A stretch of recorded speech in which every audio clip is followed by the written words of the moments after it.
Hey everybody, today I'm going to be changing out the lower ball joints on an 05 F150 4-wheel drive. This video is going to be really short because I had to hurry up and get this truck back on the road. So I'm just going to go over the main parts to give you the general idea on how to do it. Once you get it up in the air, you want to put a jack stand underneath it and take the wheel off. Then you'll see the whole spindle and hub and the brake caliper. You want to unbolt the brake caliper, which is held on by 2 bolts on the back of the assembly.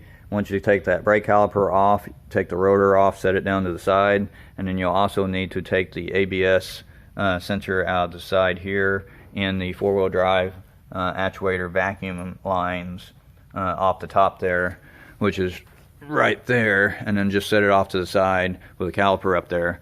Then you'll work on taking off your spindle assembly. So the next thing is you'll take the cap off the center of the hub right there to expose the nut that's hanging on to the end of the CV shaft. I think that's a 13 millimeter, so you'll take that off to get the shaft loose. Now, the next thing I normally do is I take the tie rod off, take the nut off, and of course I use the air hammer, which you can use a 5-pound hammer or some other hammer, hit the side of it there to get it loose and pop it out of the joint.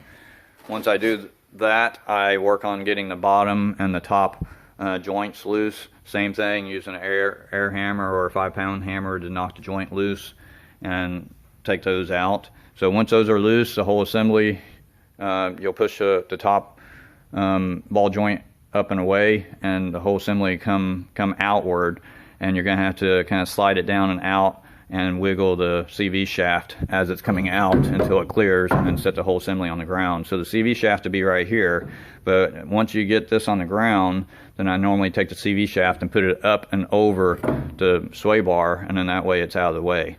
The next thing is just working on getting the ball joint out. You'll need to get a ball joint press like this, and it's a whole lot easier to use an impact on this to get it out, but you'll set everything up the way that you need to. Take the C-clip off, press the old joint out, and then put the new joint back in, and reverse process on everything. Now just take your time, you won't have any problem doing it. Whenever you put everything back together, don't over torque stuff, just torque it down to factory specs, which I'll have to look it up as I'm putting it back together. But that's your basic idea on how to change out your lower ball joint on the 4-wheel drive. Other than that, thanks for watching my video, guys. I gotta get this thing done. If you haven't already, please subscribe, and I will see you in the next video. Thanks for watching.